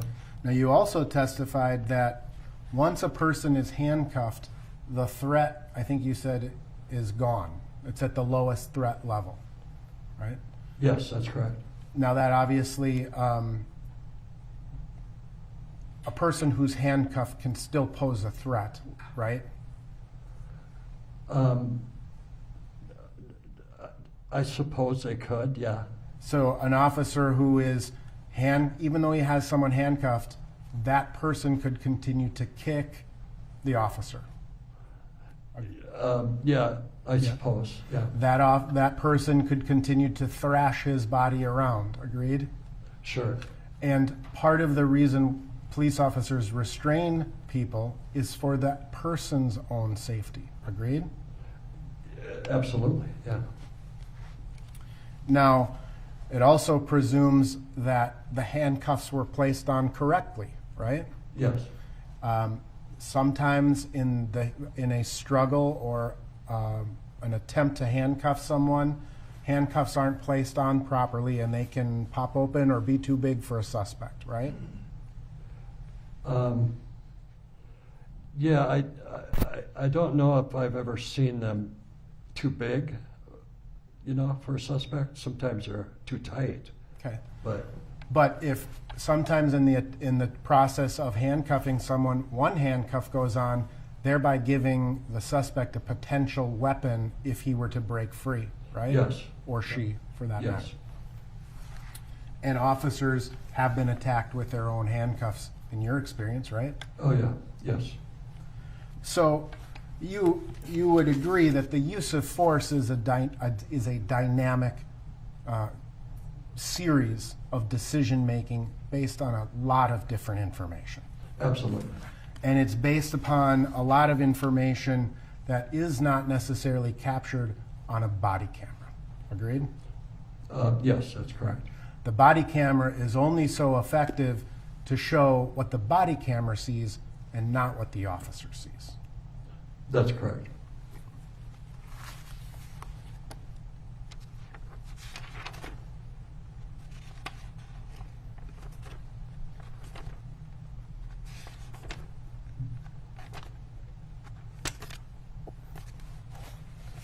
Now, in terms of what you did in this particular case, essentially, you would be are you what's called Car 21?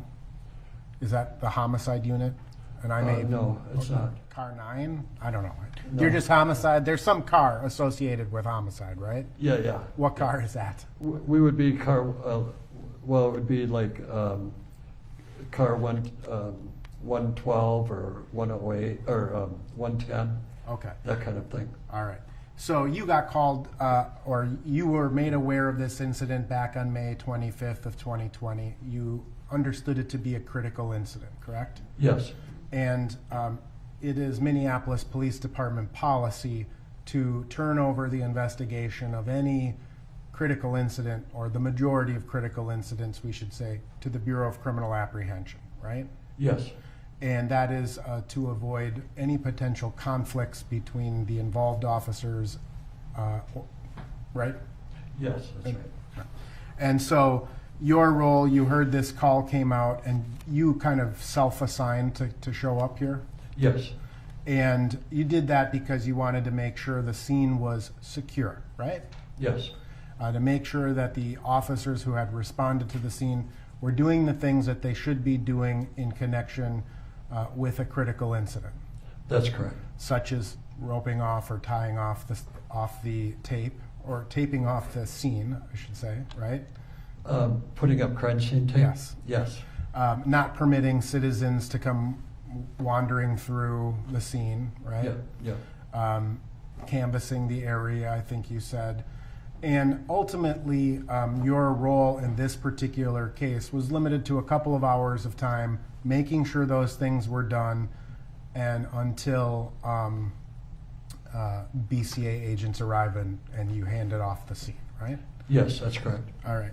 And it was not until later that you were asked to review the body-worn cameras of the officers and consider the use of force, right? Yes, And it would not be within your normal role or job duties to do such a use of force analysis, right? that's correct. I have no further questions. Redirect?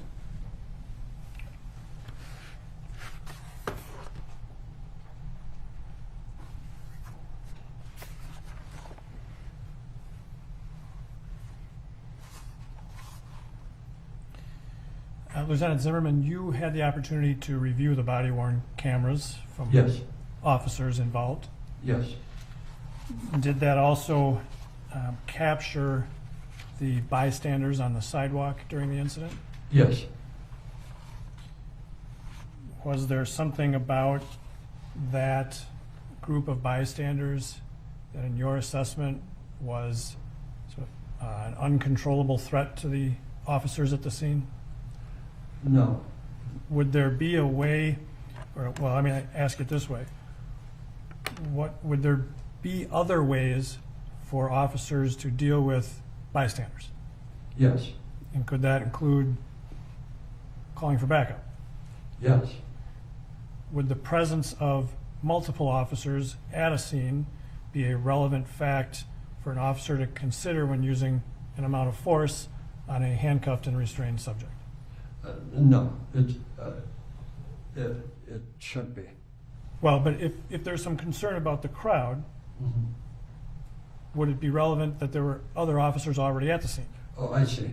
Yeah, no, it doesn't matter, the crowd, as long as they're not attacking you.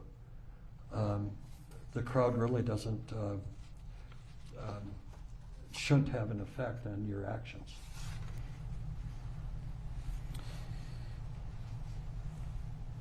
You were asked if the use of force training has changed over time, Yes, okay, but you still get the most up-to-date training every year when you go to the use of force training. I do, yes. And you were asked about, has the academy changed since you went to the academy? Yes, And you haven't been through the academy since then, correct? right, yeah, But you have some familiarity with how the academy trains new officers. absolutely. And do you think that academy training provides appropriate training for officers Yes, it should. and would provide the most up-to-date training on the use of force for Minneapolis officers that take the academy type training? Yes,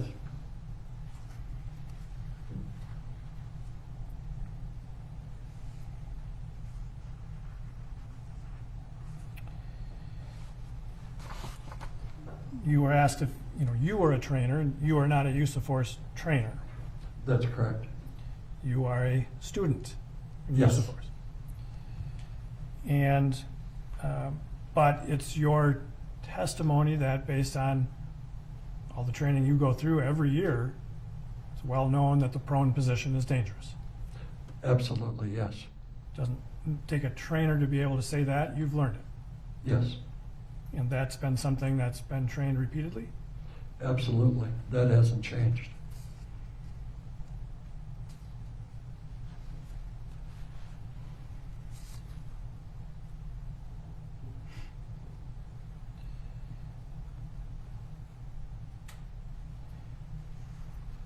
You were asked about the critical decision-making model.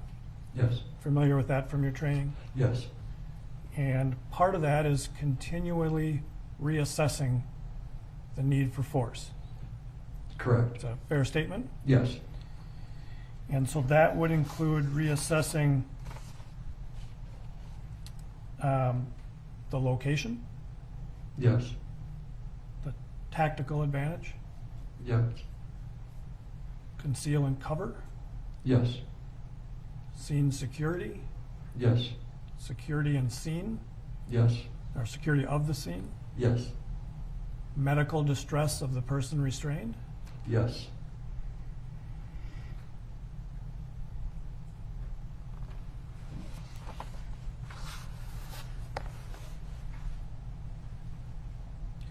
When you watched the body camera videos, did those videos capture those types of circumstances relative to the restraint of Mr. Floyd? Yes. And you were able to assess those things in telling the jury what you thought earlier about the restraint of Mr. Floyd? I am. When you watched those videos, at some point during the restraint, did you see Mr. Floyd kicking the officers? No, I didn't. It may have happened initially, but after that, did you see any kicking? No, none.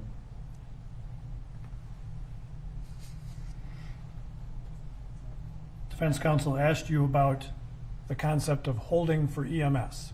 Yes.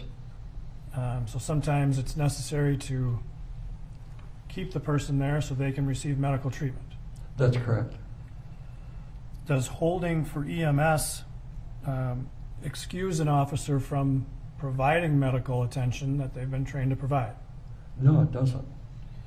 Does holding for EMS excuse officers from continuing to use this decision-making model about the use of force? No, it doesn't. Does holding for EMS excuse officers from using other resources like other officers at the scene to No. deal with?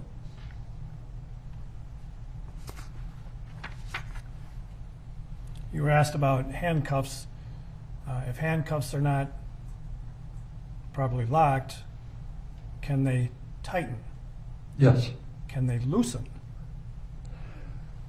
I'm sorry? If they're properly connected, can they loosen? Mm-hmm. They can come open. But if they're locked, can they still tighten? That's right. If they're not, I think the term is double locked. Right, yes. And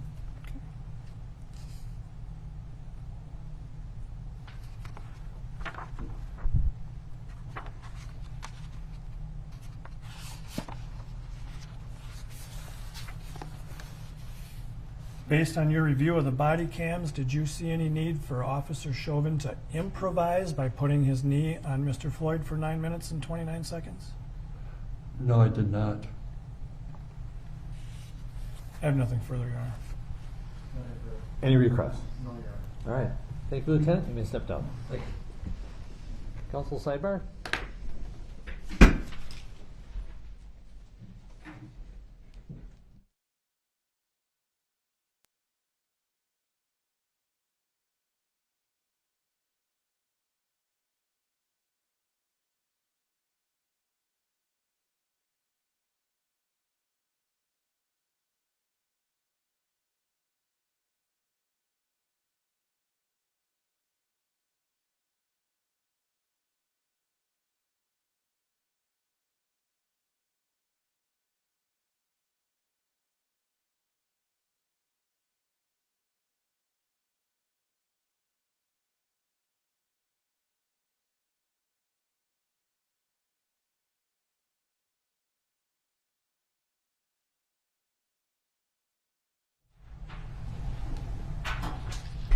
Right. Members of the jury, that's going to do it for today. So we're going to release you, adjourn for the day, and return hopefully to start 9:15 on Monday. We have a motion before that we have to deal with, so it might be 9:30. But let's shoot for 9:15. All right? Thank you. Have a good weekend.